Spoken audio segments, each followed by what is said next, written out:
Okay, let's dive right into a really fascinating story of national survival. We're talking about a blueprint for victory that was forged not on some battlefield, but in the quiet corridors of power, right in the middle of an absolute crisis. So I want you to picture this. It's 2015. The entire Middle East is basically a powder keg. You've got revolutions, civil wars tearing nations apart. And right in the middle of all that chaos, you have Egypt, pretty much isolated on the world stage, with its new government facing unbelievable pressure from, well, everywhere. So the big question is, how on earth did a nation that was on the brink of collapse not only survive, but actually come out a decade later as a pillar of stability? Well, the answer goes back to a secret meeting and a document that would become the manifesto for a whole new era. And that takes us inside that critical 2015 meeting. President Sisi gets Egypt's top minds. We're talking military, intelligence, and diplomatic leaders all in one room.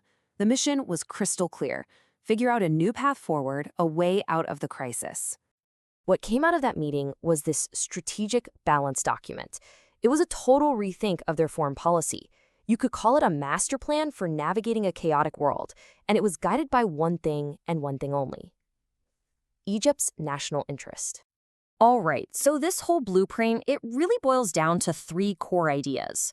Let's start with the first one, which is the absolute foundation for everything else: an unwavering, rock-solid belief in the national state as the only legitimate power. So what does that actually look like on the ground? Well, the rule was simple. You support legitimate national armies and recognized governments. Everywhere. We're talking Libya, Sudan, Iraq, you name it. And you categorically reject armed militias, separatist movements, and basically any group that tries to undermine the state. No exceptions. And look, this wasn't just some nice idea on paper.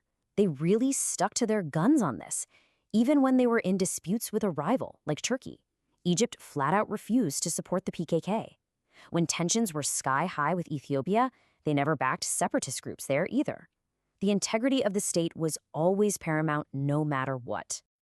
And this quote, it just says it all, doesn't it? It's about building your entire foreign policy on a clear moral code. It's about building trust by showing everyone that you value stability and statehood above any kind of short-term tactical game. Okay, so if upholding the state is the foundation, what powers this whole thing? What's the engine? Well, that brings us to the second principle: national interests.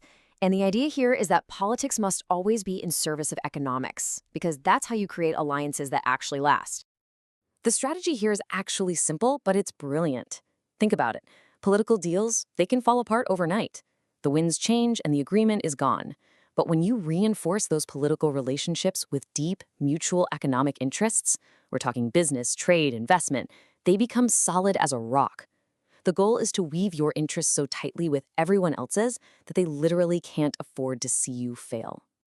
And it's all built around this classic idea, one you've probably heard before in some form. Your policy shouldn't be based on old rivalries or fleeting friendships. It should be based on the one thing that endures: the permanent interests of your nation.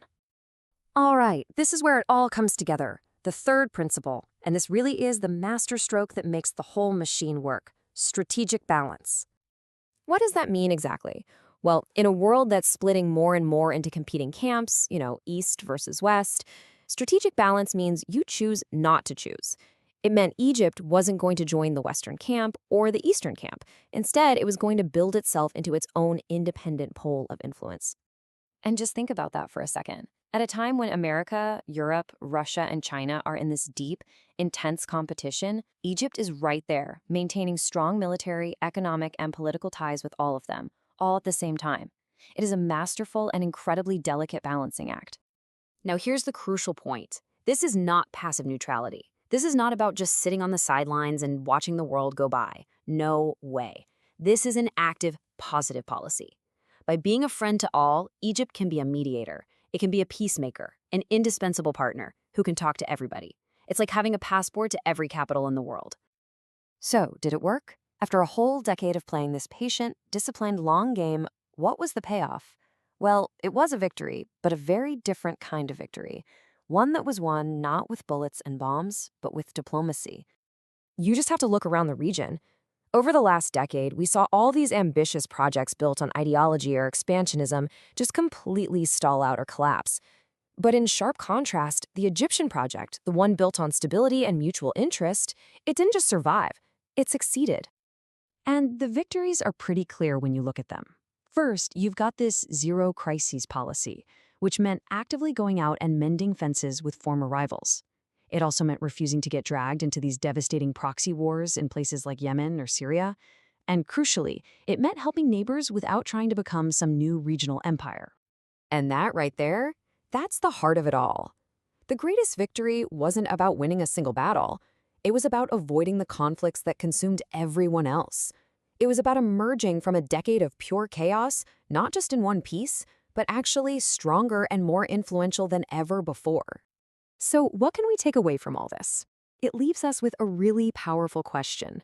In a world that just seems to be getting more chaotic and more divided by the day, is this the blueprint for how a nation can actually navigate the storm? Maybe, just maybe.